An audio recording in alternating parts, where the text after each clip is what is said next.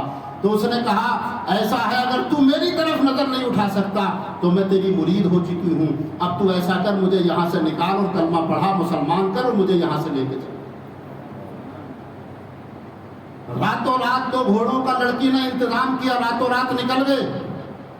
کچھ ہی دور پہنچے تھے کہ پیچھے سے گھوڑوں کی ٹاپوں کی آوازیں سنائی دی، تو یہ سمجھے کہ شاید بادشاہ کا کوئی دستہ پکڑنے کے لیے آ گیا، لیکن چونکہ وہ سوار ہی کسی دوسری دنیا کے تھے، تھوڑی دیر میں ان کو پکڑ لیا۔ حالانکہ ان کے گھوڑے کی ہوا سے باتیں کر رہے تھے، لیکن تھوڑی دیر میں ان کو پکڑ لیا۔ نوجوان یہ دیکھ کر حیران رہ گیا کہ گھوڑوں پر جو ہے آگے جو 2 گھوڑے تھے اس پر اس کے دونوں بھائی سوار تھے۔ زور سے بولو ذرا، آگے کے جو 2 گھوڑے تھے اس پر اس کے دونوں بھائی سوار تھے، اور ان کے ساتھ میں فرشتوں کی ایک بڑی جماعت تھی جو گھوڑوں پر سوار تھی۔ دعا سلام ہوئی، اس نے کہا بھائی آپ کیسے؟ تو اس نے کہا ہمیں تم دونوں کا نکاح کرنے کے لیے جنت سے بھیجا گیا۔ تو اس نے کہا میں نے تو آپ کو دیکھا کہ آپ کھولتے تیل میں ڈال دیے گئے، جل گئے، آپ مرنڈا بن گئے۔ تو اس نے کہا صرف وہی ایک لمحہ تھا جو تم نے دیکھا، باقی اللہ نے اس سے ہزاروں گنا زیادہ بہتر زندگی ہمیں عطا فرمائی۔ سبحان اللہ۔ ان دونوں کا نکاح کیا، ان کے لیے دعا کی، اور دعا کرنے کے بعد وہ لوگ واپس چلے گئے۔ تو یہ شہید ہیں جو صرف دکھنے کے لیے ہماری آنکھوں سے اوجھل ہوتے ہیں، گلا کٹتا ہے، خون گرتا ہے، سب کچھ ہوتا ہے، مگر حقیقت یہ ہے کہ یہ لوگ زندہ ہیں۔ امام جلال الدین سیوطی 9ویں اور 10ویں صدی ہجری کے عالم ہیں، کیونکہ آپ کا وصال 910 ہجری میں ہوا، یعنی 10ویں صدی کی ابتدا میں پہلی دہائی کے اندر، اور آج 15ویں صدی ہے، تقریباً 500 سال سے زیادہ ہو گئے امام جلال الدین سیوطی کو اس واقعے کو لکھے۔ اس لیے اس حقیقت کو باور کرو، اپنے ذہنوں میں پیوست کرو کہ جو اللہ کے لیے اپنی جان دیتا ہے، اللہ اسے ہمیشہ کے لیے زندہ جاوید بنا دیتا ہے۔